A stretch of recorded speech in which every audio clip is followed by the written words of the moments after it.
Hello and welcome back to Watching Brief for the month of June 2017.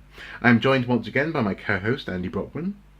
Afternoon, Mark. Good afternoon. And Andy is the editor of The Pipeline, where history is tomorrow's news. Together we have a monthly remit, and that remit is the Watching Brief. We are here specifically to discuss what we have been observing in the realm of archaeological news, present it to you guys, and hopefully all of us together come out a little bit wiser. But it's hard. It's quite hard to maintain that kind of mindset and that sort of feeling. I have to say, this month has been difficult, and it's worthwhile just acknowledging that. That this month actually we've had astonishing events happening in the world of politics. In terms of our society, we have had terrorist attacks. We've had a tremendous tower block fire in London, which is going to be going to have ramifications for the legality of public and social housing for a long time. And I think, as we were saying just off camera before, it feels a little bit as though ironically, people went into the election looking for stability. That was one of Theresa May's mantras. And we actually came out of last month's podcast essentially going, wink, wink, nudge, nudge. Next month we'll just have the Conservatives again. And we've been left with anything but certainty. I think you're absolutely right. I can't think of a time in my lifetime when the social and political assumptions that we've lived with have been thrown up in the air and into question quite so quickly, and quite so and quite so disruptively. I think also quite so obviously as well. That's the strange thing. This isn't subtle. None of this has been. This has been a very unsubtle month in that sense. And I know I'm smiling, but it's more. It's a weird atmosphere at the moment.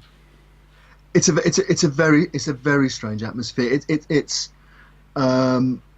It's almost as though, if you wanted to write an epic drama about the state of the nation, and you threw into that mix a hubristic politician calling an election that they didn't need to do because they thought they could annihilate the opposition and create a role for life, and failing, that one of the failures would be a part of the country that had supported the ruling party from beyond living memory suddenly turning to an opposition party, and then in that same location a tragic event taking place that caught the imagination of the country, terrified the country, to be frank, and but also brought forward a huge groundswell of sympathy and support, which the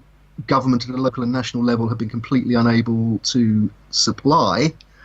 Then you'd be accused of being sensationalist, and in fact, that's what we've lived through, and are living through, with the Grenfell Tower fire coming on top of the Theresa May calling the election, expecting a huge majority, and then coming back with no majority at all and being dependent on the Ulster Unionists. Yeah, we'll come back to that. Well, and that's something that we'll touch on that in just a moment in terms of the shape of the Parliament and what that means.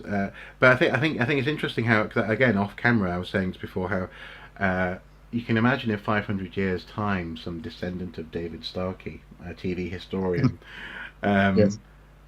being unable to resist this sequence of events, as being filled with portent and having an immense omenistic sort of what's the word, exponential growth in terms of an event. It's why I make the allusion to drama. It's Shakespearean.